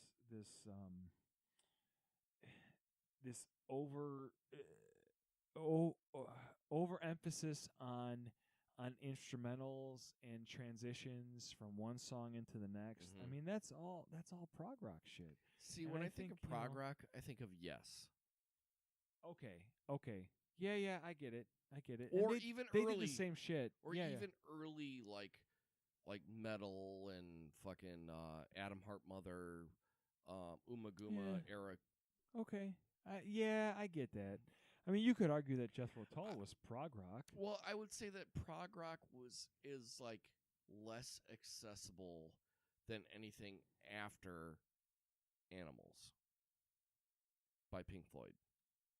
Well, yeah, for sure, right? I mean, okay, all right. See, I would even consider Tool like prog metal. Tool is prog rock, prog metal for sure, right? I mean, okay, and I totally agree with you. I'll go with you on that, like, because when I think of like my favorite, and I think I mentioned it on Pop Goulash before, like my favorite Pink Floyd song is Welcome to the Machine. It's a dope tune, dude. I feel and there's like 6 words in the whole song. It's Welcome to the but machine. it's such an emotional journey through that song, and I think that's what defines prog rock. So I'm with you, and Tool is the same way, and I think there's but I'm with you. I think it becomes less evident when you get to things like Animals and The Wall. Even though The Wall is a rock opera, it's certainly the whole prog rock thing is less. It's less in your face. It's less evident. It's not. You're not getting the Rush type of or the Wish You Were Here type of prog rock stuff. You're not getting the Rush type of stuff where Rush was very prog rock for a long time, even into 2112. Right, dude. 2112 is as prog as you can get. It's as prog rock as you can. Yes, for sure. I mean, and I would say even beyond that, they're still very prog and I even rock. listen Everything to, they do. I even listen to 2112. I've got a copy of it, and I'm like, nah. Oh, come on. Yeah, dude. Oh, I'm like, so get disappointed. to the fucking point already. And this is coming from a dude who listens to Fish. Right. You know, we cover a couple of Fish tunes, and I'm just like, seriously, I which can't ones? get into this. I don't even remember. I don't remember what the names of them are. Okay, let me explain that. I don't remember what they are because I get confused with these jam bands like Fish and OAR and all. Like Jesus, like we cover Crazy Game of Poker, which I don't even know who fucking does that one. It's OAR, and if you know that song and you know who OAR is, that song is the same 4 chords, literally for 9 minutes. Ugh. And I just get like, and Billy, who he's the other guitar player, you know, all of his buddies. He's young. He's 24, 25. You know, OAR stands for Of a Of a Revolution. No, I dig the tune. I dig listening to it. I just hate playing it. It's just like because it's the same 4 chords. It's fucking boring.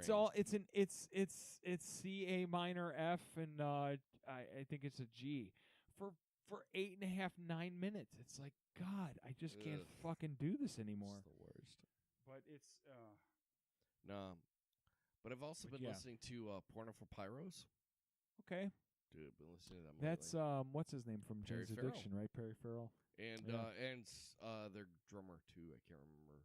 I don't remember too his much. name. Remember his name. He's irrelevant.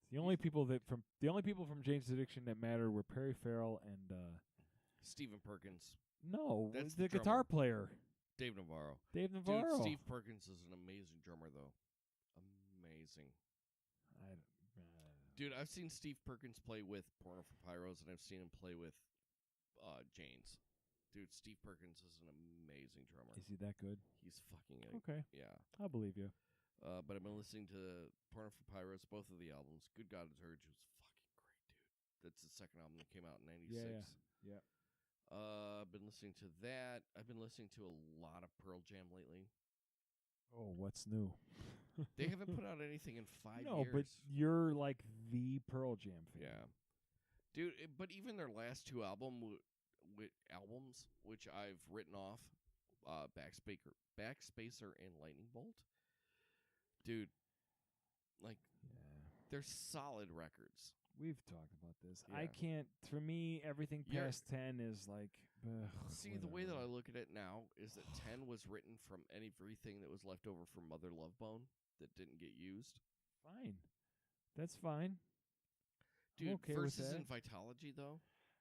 Versus and Vitalogy were very good albums. 10 is 10. 10's a solid record, dude. You can't. Dude, forget solid. 10 is one of the greatest rock albums of all time. Look, if I'm naming my favorite rock albums of all time, I'm picking something from Zeppelin, whether it's 2 or Houses of the Holy or whatever. We could argue that, whatever. But I'm going to tell you this right now. The first 2 albums I'm going to are You Experienced from Jimi Hendrix and 10 from Pearl Jam. It is that fucking good. Dude, it's solid. It It's is fucking solid. fucking sick how good that album is. Yeah, it's ridiculous. It's how just rather good that is. and I'm having a hard time. I'll be honest, I'm having a hard time even thinking, okay, are you experienced Zeppelin 2, Houses of the Holy 10? 10 might be the best of those 4. Really, It's that fucking good. it's a good record, man. Everything on it from start to finish Yeah, is ridiculously good. It's insanely yeah, good. it's one of those albums you would not turn off, No. even midpoint. It's and I know this sounds like I'm being overly dramatic or whatever, but for me, and maybe it's my age, right?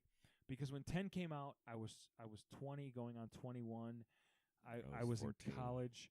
I was I was living with 5 other guys in college, smoking a ridiculous amount of dope, drinking a ridiculous amount of beer. It's I mean, for me, 10 is just like, holy shit. Yeah, it's the album. It's so good, man. It's so good. It's better than Nevermind. Yeah. Well, for me, And Nevermind's a great album. It's a great album, but for It's me, better. Nevermind was driven by Chris Novoselic. You've mentioned that before, and I don't disagree with you. I do think though that Cobain's lyrics and his vocals are so Right. important. Musically, though, it's carried by the bass. Yeah, well, I think a lot of that has to do with they were only a 3-piece. Right. And when you're only a 3-piece, the bass carries a lot of that. I mean, Rush has that same thing happening, right? Where Geddy Lee carries Salesman. right. Geddy Lee carries most of their music. Yeah, and I've been listening Which to is crazy. I saw Rush live, and Geddy Lee played the keyboards with his feet and the bass, and he sang all at the same time. Just like, you are fucking. This is ridiculous. Yeah, I'll never take away from their talent, dude, at all. But fuck, they could have found a Crazy. way better singer. Who? Rush. Then Geddy Lee? Yes. You're drunk. Get Dude, out of here. Really? I am drunk, but yes, really? Not for what they do. No. Not for what they do. No way. No way. He's Salesman. no way. Not for what they do. He's high pitched, he's off key sometimes, and but not for what they do. They needed Geddy Lee singing that shit. Really? Absolutely. Really? Come on. Dude, listen to 2112 again. Listen to 2112. Listen to Temples of Syrinx. It's come on. I totally disagree with you. Fair enough. Yeah, we agree to disagree. whatever. Yeah. So, but Yeah. then, and I've also been listening to Fall Out Boy again recently. Okay. Under the Cork Tree? Under the Cork Tree, and Good album. what was Good the, album. the Their follow-up? best. The follow-up for that was actually really good as well. Yeah. Also decent. Yeah. Under the Cork Tree was very good for me. Infinity on High was Yeah. the follow-up. Yeah. Under the Cork Tree was the one with Sugar, We're Going Down. Yeah, And that's Dance. Dude, that whole Dude, album is what a fantastic. Sugar We're Going Down though It's is a great fucking such song, a dude. cool tune, man. It's a great fucking Great song. lyrics, well written.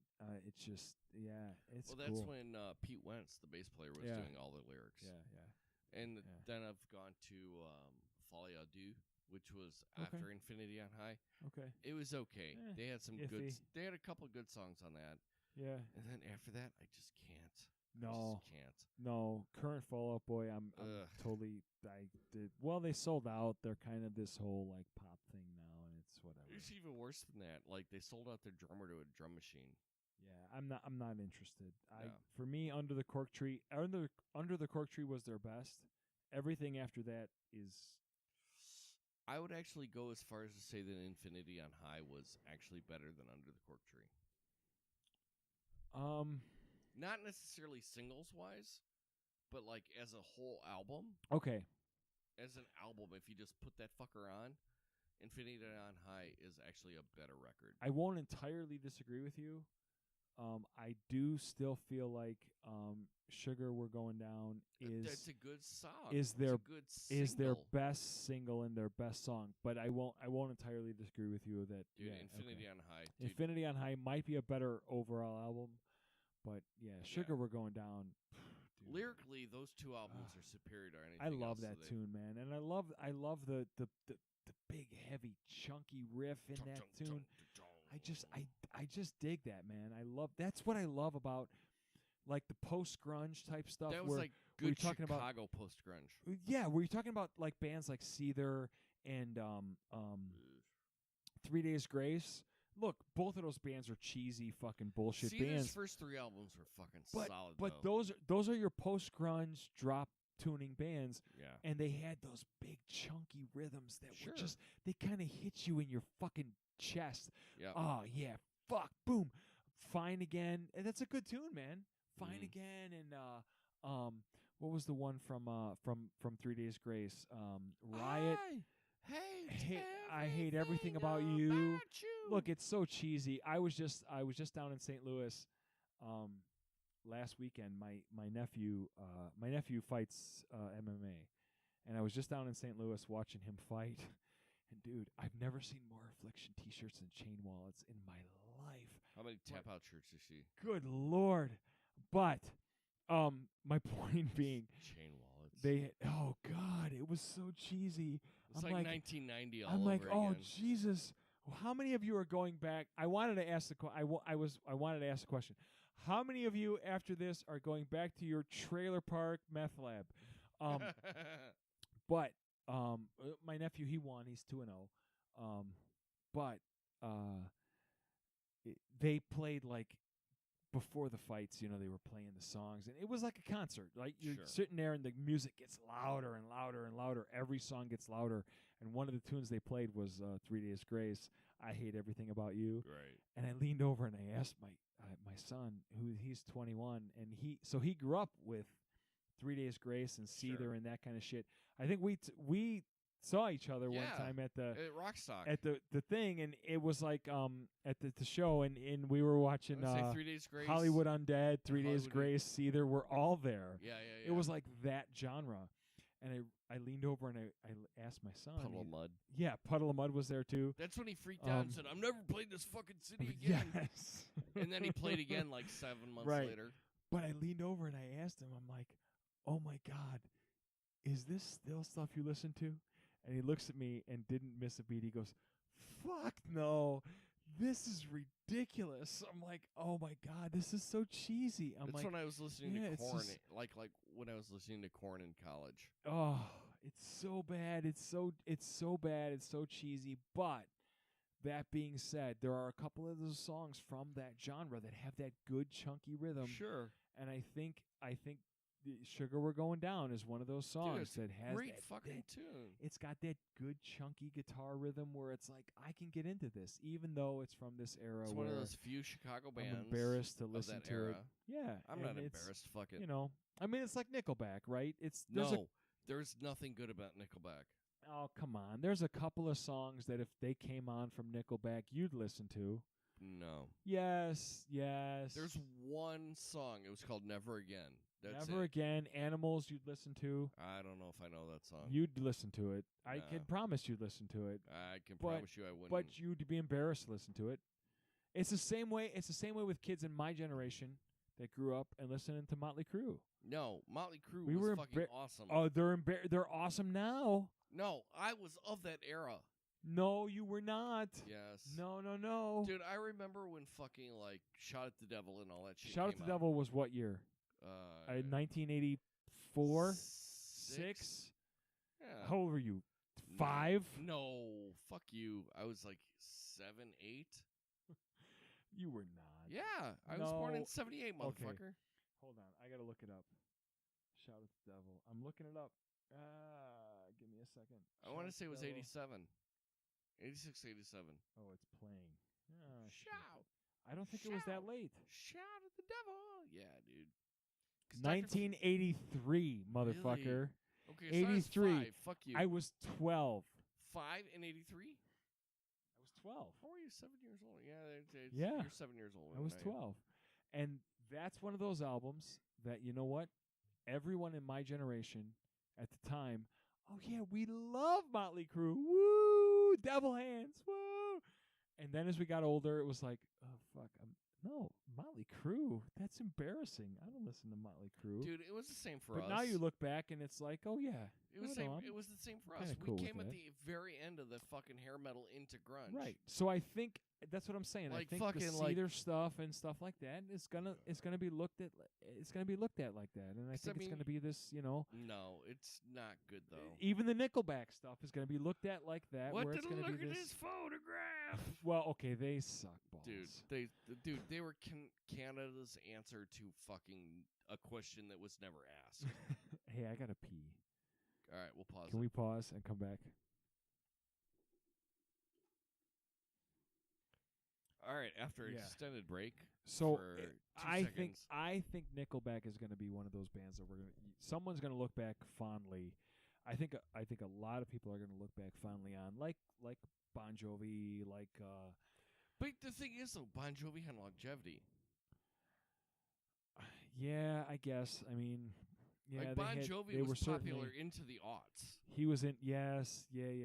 He did his shit into the. Yeah. Nickelback was made fun of from the moment they decided to call themselves Nickelback. Yes, you're right. But I do think at some point, like I saw Nickelback live, and I think at some point. Did you really? Yeah, I did. I forget who I saw them with though. I hope you went to see them with somebody and not on their own. It was with our buddy Jay.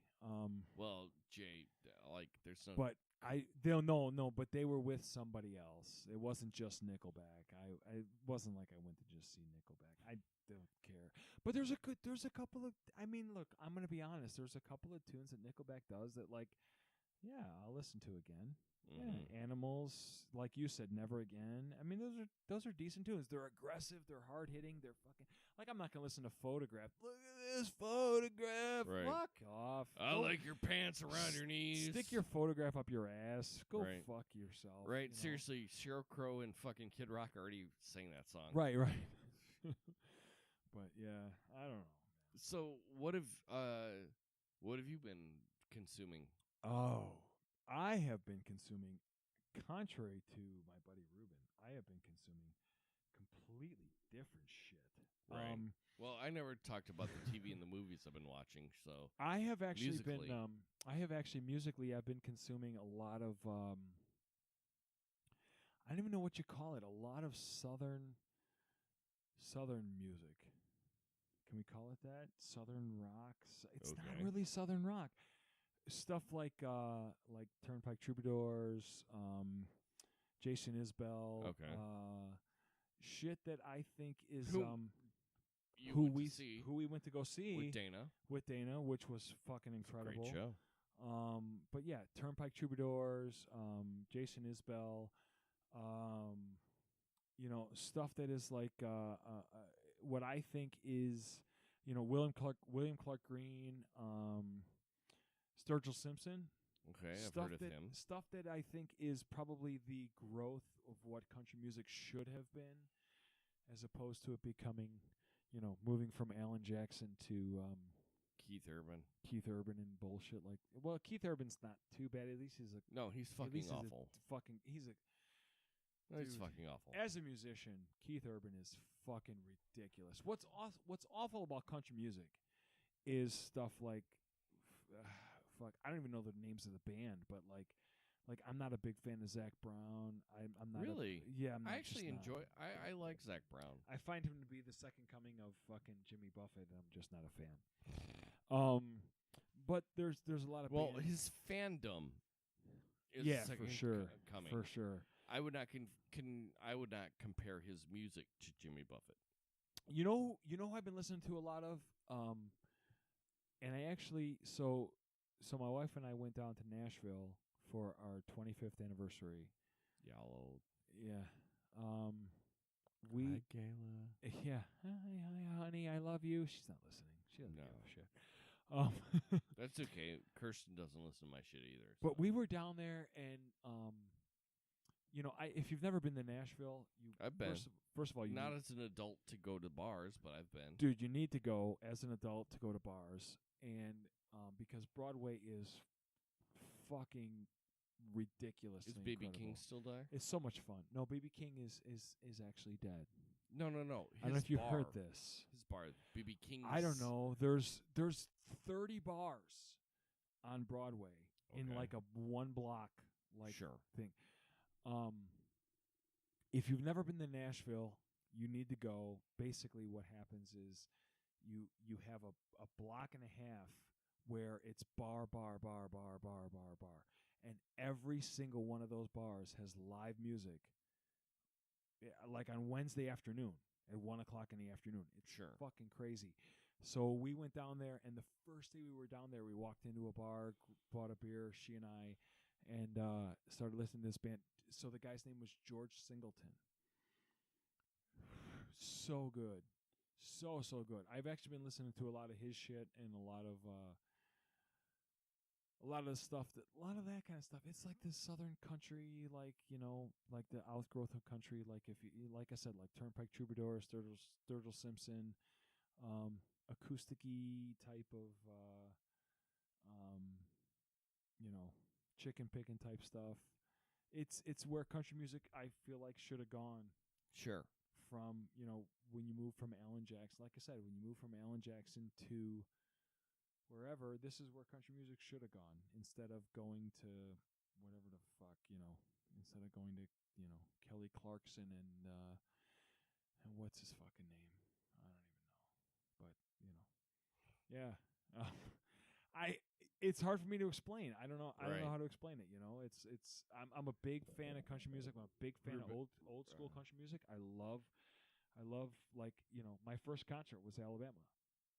Was it really? Yeah. I saw Alabama in like 1976, 77, something like that. Really? I was like 6, 7 years old. Wow. Yeah, I watched him play mountain music and the fiddle, and I love that shit, man. I love it. I fucking love it. Yeah. And this is, banjo, acoustic guitar, fiddle type stuff. Yeah. Right.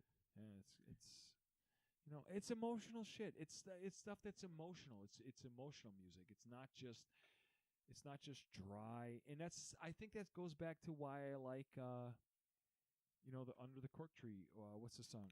Sugar I'm Going Down. I think it goes back to why I like that stuff, because you know what? Even that big chunky rhythm, it's emotional. So that's what I've been listening to a lot of is that kind of stuff. I still listen to all my pop punk shit. I still listen to The Offspring and Green Day and that kind of stuff. I've got such a wide variety of fucking shit I listen to, man. It's crazy. Yeah, Dana and I are actually going to see the Foo Fighters next month. At the end of the month, actually. Cool. It's practically July. Yeah. So we're going to see the Foo Fighters at the end of the month. Yeah, it's almost July. It'll be July when this comes out. Yes, it will. Yeah. Actually, I believe this is coming out on the 4th. Okay. You release on Wednesdays? You drop on Wednesdays? Well, there you go. It'll be the 4th. Yep. Happy 4th, everybody. Happy 4th, people. Wave your flag. They're fighting for our freedoms. Dude, it's funny because I was watching... no, I said no politics. Right. Well, it's funny. I was watching Full Metal Jacket yesterday. My freedoms! What? Dude, Full Metal Jacket. Oh, what a great flick, It's on Netflix right now. Yeah, I know. Dude, so I watched it yesterday, and like they went through the whole like he was like, "Happy birthday, dear Jesus." It's like, dude, laugh my ass off. Dude, what a great movie. Probably one of Stanley Kubrick's best. I mean, other than for sure. Well, Clockwork Orange is up there. 2001. 2001. It's one of the yeah, I don't know. The Shining. The Shining was really, really good for what it was. Yeah. I have a few problems with The Shining, but so does Stephen King. Well, Stephen King hates the fucking Shining. I think I told that story about the it's well known. The red beetle. Yeah. Have you heard that? Where there was the red beetle. So there was the one scene in The Shining where when I forget the character's name, but the black dude is driving back. Scatman Scruthers. Yes, he's driving back to the hotel because he couldn't get a hold of Nicholson's character or something or whatever. So he's driving back up to the hotel. In the middle of this giant freaking storm, and in this giant storm, he drives past this overturned red Volkswagen Beetle over on the side of the road. Mm-hmm. And that's like, there's like a tow truck and like shit, you know, like Right. siren, the yellow lights or whatever. And he has to drive past this thing. Apparently, that is Kubrick's big middle finger to Stephen King, because Is it really? I guess from what I've read and from what I've heard, Stephen King, the first time that Kubrick met with him about the movie, Stephen King was driving a red Volkswagen Beetle. Interesting. So Kubrick decided, fuck you, I'm going to put you in a fucking ditch in the middle of a snowstorm. Interesting. which is, in my opinion, I think so badass and cool. Which is funny because in Misery, he wrote the author falling off into the snowstorm. Yes. Interesting. Yeah. I thought it was pretty fucking Yeah, cool. but I watched, Kubrick. dude, honestly, like for Full Metal Jacket, the first hour of that movie, hour and 15 minutes. That's another one. 2 movies. It's really 2 different movies. It's 2 different movies. Because, like, you get to the second half of the movie and you're like, it was okay. But, like, once Arlie Ermy gets killed at the end of it. Dude, that first half of that movie is so good. Brutal. It's just amazing.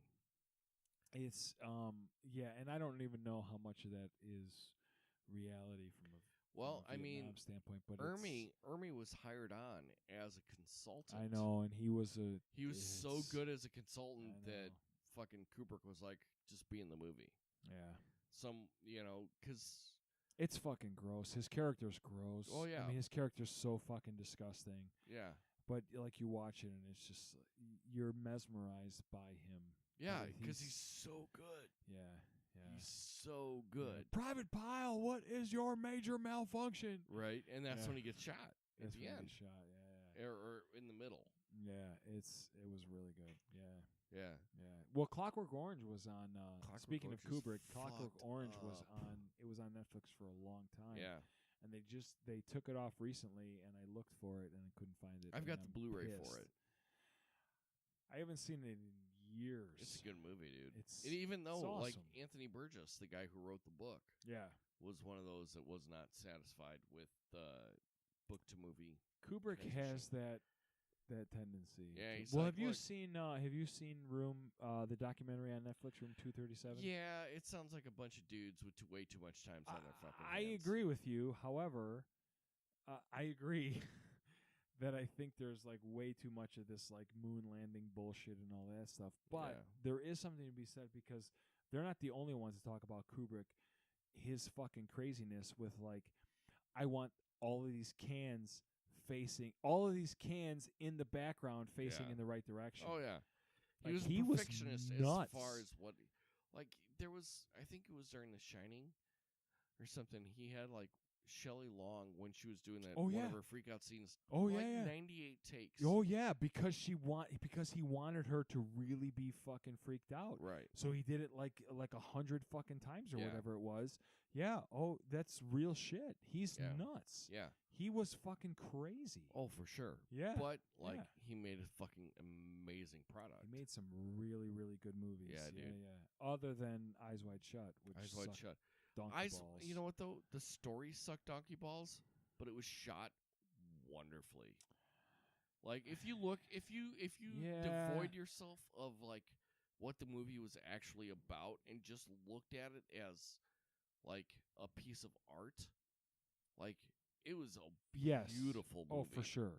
For sure. But I think But it was like the script was shit.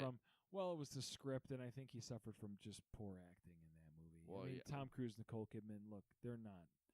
But they're then not again, great. Ron Howard Just got not. him pretty good and far and away. Decent. It's decent. Yeah. It's okay. I mean, it's not. Nicole Kidman's gorgeous. She's naturally beautiful. I'll watch her on screen do anything. Sure. I don't care. She's one of these. I think you were the one who made the quote that I still use from time to time, right? I'd watch Scarlett Johansson pick her nose for an hour and a half. And I think Nicole Kidman is the same way. She's fantastic. gorgeous. Yeah. I don't know. Far and Away was all right. It was. Yeah. Sure. Yeah. I mean, what has Nicole Kidman done that's really good? The Others was great. Which was just a remake of, I think, of another movie. Yeah. It was a remake of a different ghost movie. Yeah. Previous to that, but she was really good. She was good in that. She was really Sure. good in that. Sure. But what else has she done that's really good? And what has Tom Cruise done that's really good? Tom Cruise's best role was when he was the fucking Say Top Gun. no fuck. What a fucking piece of Risky shit. Business. No, it's what was the movie with Never Go Full Retard? What was that movie? Oh yeah. Tropic Thunder. Where Tropic Thunder. Where he played Harvey Weinstein. Yes. That was his best role. Sure. Other and than he was that, nominated for an Oscar for that too. Other than that, what has he done that's, I mean, really, you could look at it and go, yes, Tom Cruise did a great job acting in this movie. True. I'll watch the Mission Impossible movies Yeah. over and over They're again. popcorn movies, but there's never been any. Well, he was good in Rain Man. Yeah, but look, I'm not gonna piss all over that role, but how hard was that? Play an asshole to an autistic older brother. He played, yeah. I mean, it wasn't really a difficult role. You were opposite Dudley Moore. No, Yeah, it was not Dudley Moore. yeah. No, No. it was Dustin Hoffman. I'm sorry, Dustin Hoffman. Yeah. It's still okay. Dudley Moore or Dustin Hoffman, take your pick. Two of the greatest actors of Really, Dudley Moore, one of the greatest actors. Really? What? Okay. Can you name another movie aside Other from than Arthur? Okay, but Dustin Hoffman Dustin Hoffman's great. Dustin Hoffman's incredible. Fucking fantastic. Yeah. All right, I'll agree with you. Yeah, I was a little confused there, but yeah, I mean he was opposite Dustin Hoffman. Yeah. So like, how hard does he have to work? Right. At least it Yeah. wasn't playing like shirtless volleyball. Playing with the boys. The most homoerotic scene in any movie ever. Have you watched the YouTube video of that where they're like where they're talking about the whole homoerotic thing and they're like playing oh god, it's fucking hysterical. There's some video out there where it's like they basically took a bunch of Top Gun scenes and they made it into like a fake gay porn. Well, you know they're making a sequel. It's hysterical. I know. And Val For what Kilmer it's worth- and both Val Kilmer and Tom Cruise have signed on.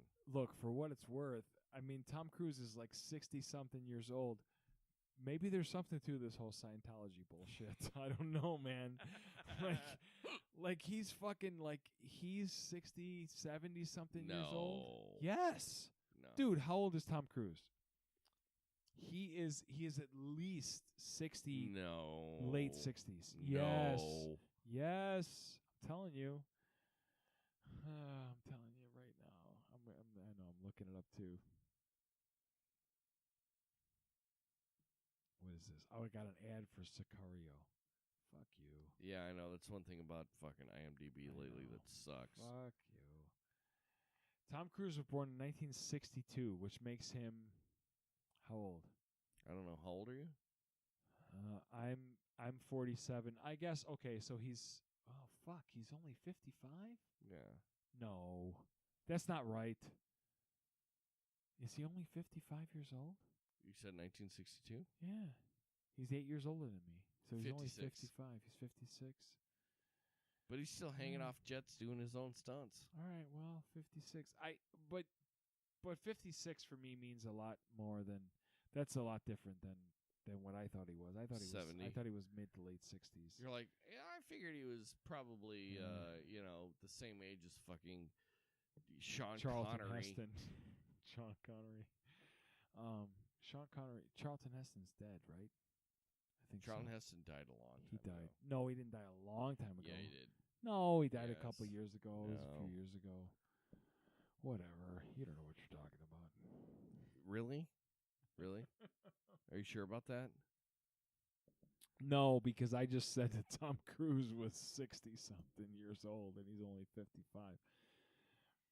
Either way, 55, and he's fucking. Charlton Heston died in 2008. He died 10 fucking years ago. Okay, for me, that's not that long ago. He was 84 when he That's died. only 20% of my life. That's not that bad. All right, dude. All right, man.